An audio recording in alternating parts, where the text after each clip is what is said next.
Hey, love, welcome back to another episode of Lessons from Behind My Chair. I'm your host, Angela B. Fuller, Master Hairstylist turned Certified Life Coach. Today, as always, I am so excited to be bringing you another episode of lessons that I've learned in and out of my styling salon.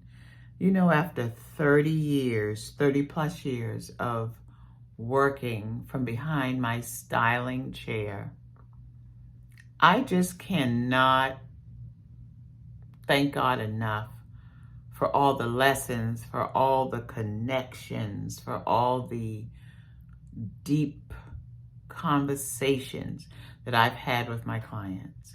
Sometimes deep conversations, pouring hearts out, sometimes so much laughter, sometimes so much joy, sometimes so much jokes, sometimes just so much love being shared over the years. There's a magic in servicing someone, taking your hands, the energy that's in our hands and transferring it. When I'm shampooing my clients and touching their hair, and how that has the power to let so many guards down, to allow us to connect on a deeper level. And so I am so grateful to my clients for all the years that I've been able to enjoy that. And it just seems like it's just come full circle. You know, all of the conversations, all of the time spent, all of the relationships, watching children being born, going to elementary school, going off to middle school, then college, high school and then college, and just sharing in that, marriages and my clients' children having babies. I'm just so grateful. And so today I was just feeling very sentimental about that. And I thought I'd do a podcast, have an episode on the beauty of developing friendship and trusting that what is for you is for you. It has your name on it, whether that's friendship, whether that's success in your business, whether that's the beauty and the dynamic of family relations. It's all for you. What's for you is for you. The growth, the triumphs, the adversity, everything, the joy, the bliss, the courage, everything that's for you is for you. But what I want you to understand is whatever it is, whatever that is for you, it's always happening for you, for your highest good, for your development, and not happening to you. So don't ever think that you're a victim of your circumstances, but your circumstances help you to grow and become. So having gone on that rant, I have a pop question for you, because my podcast is not a podcast unless there's a pop question. So my pop question for you today is, do you believe that anything can stand in the way of what is for you? I remember back in the day growing up, I would always hear my church aunties say, what's for you is for you. And you know what? I believe that. I believe that what's for you is for you. What's for us is for us.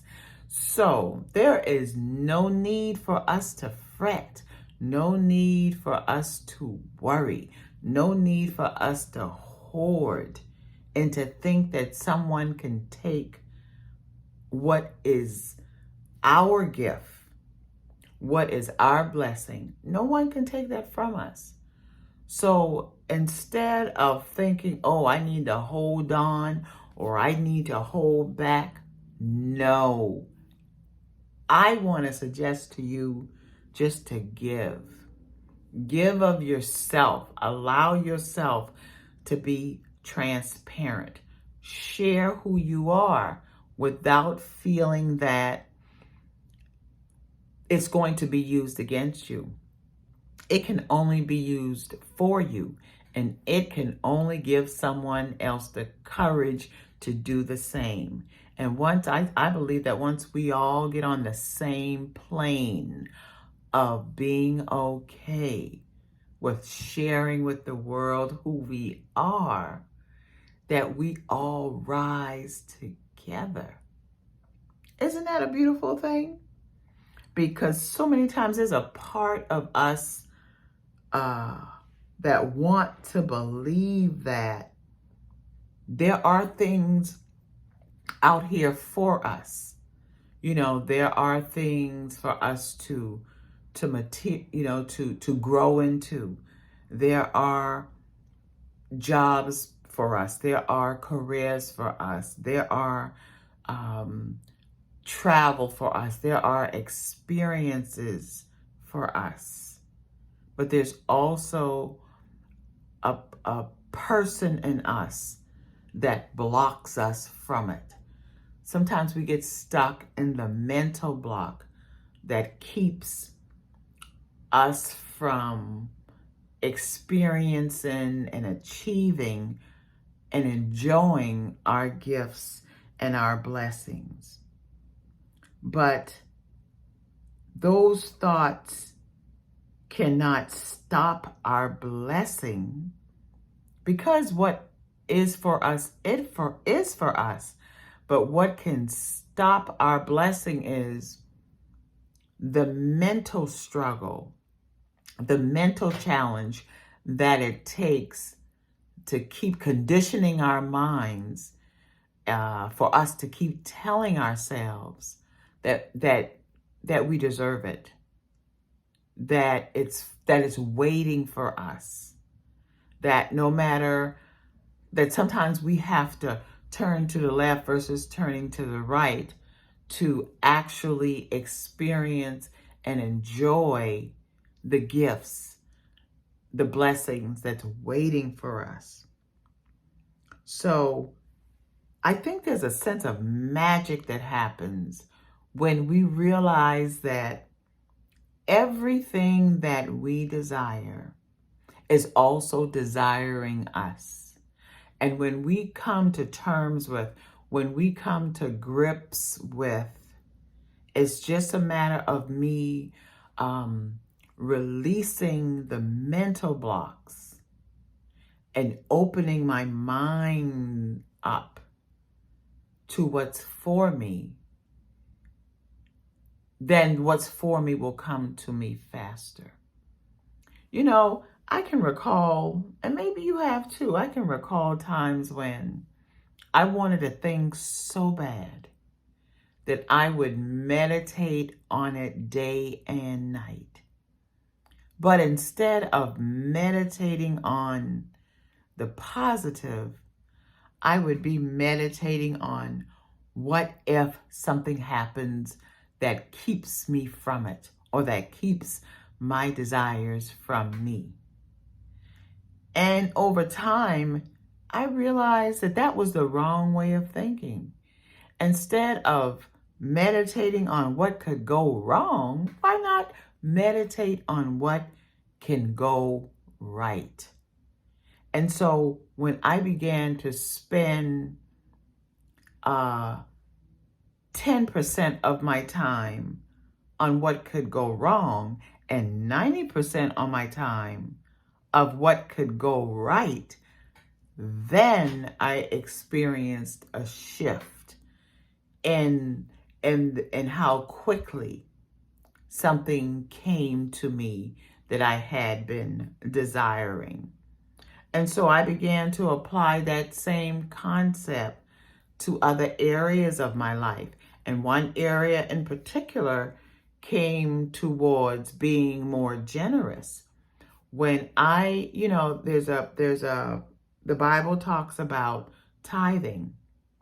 When I began to tithe that 10% that the Bible talks about, when I began to do the right thing with that 10% of my income, and I also began to do the right thing with that 90% of what was left, it felt like I had the whole 100%. Isn't that something?